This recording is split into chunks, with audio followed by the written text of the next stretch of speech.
Greetings technology junkies wherever you may be, it's Rowan J Parker here and welcome to another of my occasional tech videos.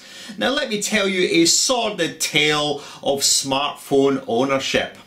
Way back in 2007 I had the original iPhone, that was the iPhone 2G, and after that I had a 3GS and then an iPhone 4, and the iPhone 4 was undeniably a great phone. I enjoyed having it very much. However, the one thing that used to bother me about the iPhone is it was so small, and it really got to the point where I just thought, this is too small. And then in about 2010 I was in India and I saw the Samsung Galaxy Note and I thought, that's the very phone for me, because at the time it was absolutely humongous, 5.3-inch screen, tremendous. So I went and bought it and I absolutely loved it.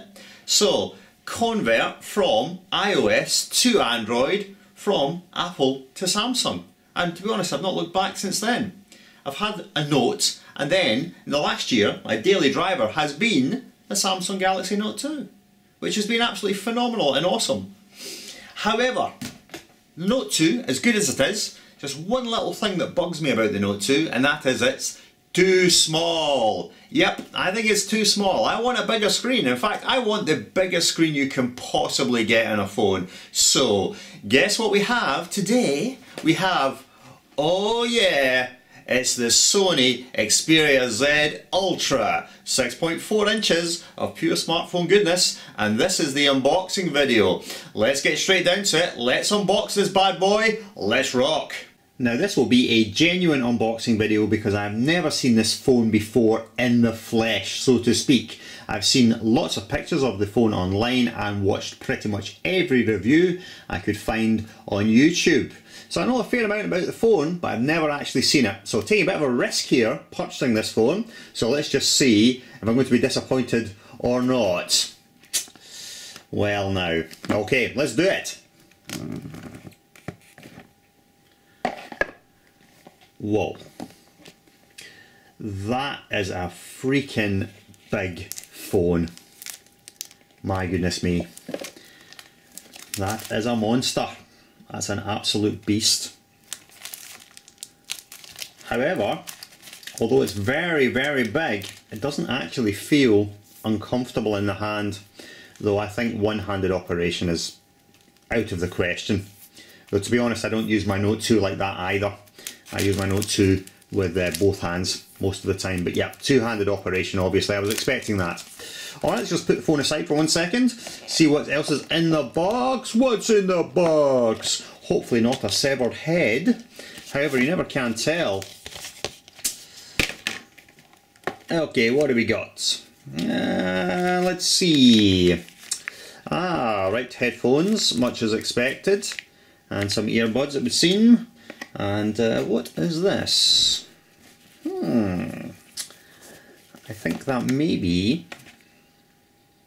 yeah, that is, I do believe, the free little Bluetooth headset that they gave away with the phone. I'm not sure about that, but I think that's what it is. I should say that I got this phone from the online retailer called Clove. And I've got to say I've received absolutely exemplary service from them.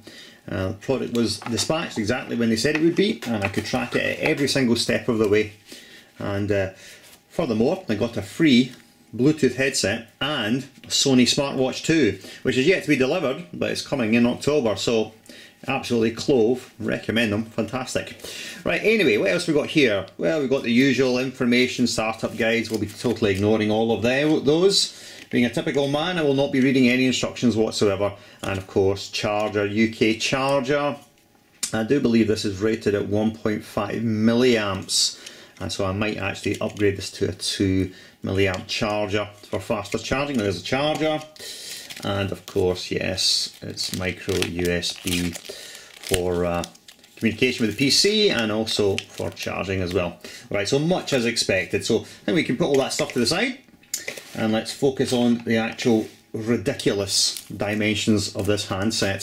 So let's take it out of its packet and see what we shall see. And obviously it's got film over the front and back. Lovely. And on the back as well. Now I've obviously got the white version here. It also comes in black and purple. I thought aesthetically the white one looked by far the most attractive. Beautiful white on the back and aluminium frame. And just a huge beast slab of a phone. Wow. Yep, it really does feel in the hand much as I expected it to. Very large, but not uncomfortable. And I think, yeah, the browsing experience on this and movies and media is just going to be stunning. Alright, well that looks absolutely wonderful. Let's bring in a couple of other phones here just for size comparison, just for giggles. So, obviously, here's the new beast, the new benchmark. And here is my current phone, the Samsung Galaxy Note 2. Turn it the right way up. Now, as you can see, if you thought the Note 2 was a big phone, well, just look at this. It's insane. Absolutely insane. And then here is my wife's iPhone 5 by comparison. I mean, it's a minuscule. I could never go back to an iPhone now, far too small. So you see, gigantic compared to an iPhone. So let's stack all three on top of each other. Yep. It really is pretty much a tablet, but that's really what I'm after. I'm after something that I can use for both a phone and a tablet, and really this is it. Yep, I think for me this is the ideal size. Incredibly thin, this device. We'll take a little look around it in a minute, but you can see, very, very thin. I think that's what makes it manageable in the hand, because otherwise it would just become very clunky and unwieldy. Alright, well, let's take a brief interlude and we'll take you on a short guided tour of the phone. Okay, I'm back and I've done an initial setup on the phone, and I thought we'll do is just take you through the general layout of the device and some of the specifications. First of all, let's just deal with the overall size of the thing. It is truly enormous. It's 179.4 millimeters tall, so that's very, very tall indeed. It's also a very wide device. It's 92.2 millimeters wide. However, the saving grace is the fact that the phone is incredibly thin at 6.5 millimeters, and that's what really makes it manageable, handleable, feels okay in the hand because of the thinness. Of course, the front is dominated by this truly enormous 6.4 inch full 1080p display, which uses Sony's triluminous technology, which they make all sorts of extravagant claims for, and I guess only time will tell whether those claims are founded or not. It is a truly lovely display though. It's fair to say it is not quite as bright and popping as an AMOLED display that you might find on a Samsung device, but then I think the colours are a bit more natural and a bit less overcooked. Alright, so that's the dimensions. It is a monster. I don't have huge hands, I've got, you know, reasonable size hands. This device feels okay to me in the hand, feels alright. It's not too big. I mean, it's big, but it's not too big. I think any bigger it would be killing me, but it's alright, it's fine. But as you can see, two-handed operation is a must here. You're really not going to get on with one finger. It's just not gonna happen in one hand. So two-handed operation like a tablet. Alright, let's take you on a tour of the device around the side and see what we've got. Now, on the side of the device, we have, this is the volume rocker, and then the power button. You can see that clearly. Volume rocker and power button. And then here, it's hard to see in the video, but we have the flap for the micro SD card and the micro SIM. This phone will support up to a 64GB micro SD card, and it's a micro SIM form factor. You need to press these down quite firmly to make it get back into place, which might be important if you decide that you want to dunk the phone in the water, since it is waterproof. What have we got at the top? We have at the top of the device microphone here. Then on the side, another of these covered flaps. You see that? Let's get my hand out of the way so you can see it in the camera. Yeah, that's the micro USB charging port. Again, all these little flaps just pop back into place. And then we've got two pogo pins here for the dock. You can charge the phone with an additional dock, which I will probably be getting. And then at the bottom we have the speaker. It's the only speaker on the device at the bottom. And then they've got this little holes here. This is for a lanyard loop. And at the top and bottom you see we have the microphones for calls. Alright, now on the back, this is the most controversial thing about this phone. It's got NFC communication, near field communication, which is great. The camera is okay, it's an 8 megapixel camera, but as you can see, there is no flash. Yep, that's right, no flash, so expect your low light pictures to look fairly rubbish.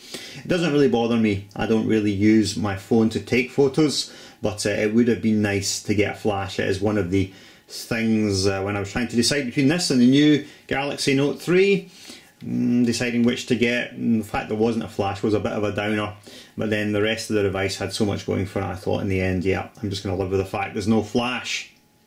Okay, so let's open up the phone and we'll just look at the internal specifications. Should mention the weight of this phone. This phone is 212 grams, which seems like it's going to be a lot, but because the device is so large, that weight is very evenly distributed and it feels incredibly well balanced. It uses Sony's Omni Balance, which is supposed to provide optimal weight distribution, and I've got to say it does feel very, very light considering the size of the device. And in fact, if I bring in my Note 2 here, yeah, that feels a lot chunkier. Now, I'm not actually sure, I cannot remember how much the Note 2 weighs, but it feels like a lot more of a chunky device. It feels much more solid in the sense that it just feels a lot heavier. So it could well be that this phone is heavier than the Note 2, but it certainly doesn't feel like it. It actually feels very, very manageable. So the first thing I think we'll tell you about really in terms of specifications is the screen. It's a 6.4 inch screen. It's a full 1080p of course, and the pixel density I do believe is 334 ppi, which is pretty high. It's not bad at all. It's not as high as some. For instance, Samsung Galaxy S4 I think is well over 400, and there's a couple of other handsets which have higher PPI than that, but certainly it's very good, and the display does look absolutely stunning.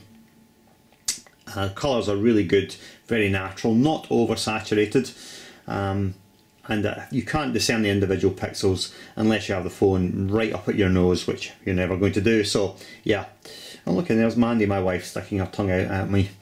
We just christened the camera on this device, and there's the first photograph. Charming. Anywho, what else can we tell you about it? Well, in terms of its raw power, it's one of the fastest devices that you can currently buy because it is rocking a quad-core processor. This is the latest Snapdragon 800 chip. It's clocked at 2.2 gigahertz and it's running 4 asynchronous cry cores, so it is very, very quick indeed.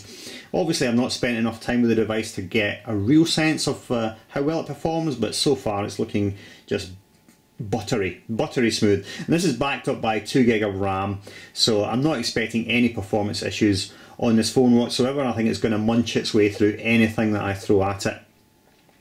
Let's see now, storage. It has 16 gig on board, but it has a micro SD slot as we've already seen, and that can accept up to a further 64 gig. So I've currently got 80 gig on this phone, which is more than enough, I think. To return to the controversy about the camera, 8 megapixel camera on the back, but yep, no flash, maybe a deal breaker for some. And then on the front you've got a 2 megapixel front facing camera for video chat, which should be no issue at all. Battery life, again, it's far too early to tell what my experience of battery life will be. I'm hoping and expecting it will get through a full day of use, but we'll have to just see how that goes. Alright, well, so my first impressions of this device are really, it's everything I expected it would be. I was prepared for the size, but it really does feel like a real luxury premium device, and yeah, I think this is going to become my daily driver for the next year, no problem at all, until of course they release the Sony Xperia Z Ultra 2, which I'll probably get then as well, especially if they include a flash for that camera. So I think that will do for initial impressions of the phone. Not at all displeased. I think it's going to become an absolute, you know, I'm going to fall in love with this phone very, very quickly. Alright, well that will do. I'll catch you out when we do the full review of this phone, which will be forthcoming in a week or so. And until then, it's been Rowan J. Parker with my first look at the Sony Xperia Z Ultra. Very favourable first look as well. Till then, farewell.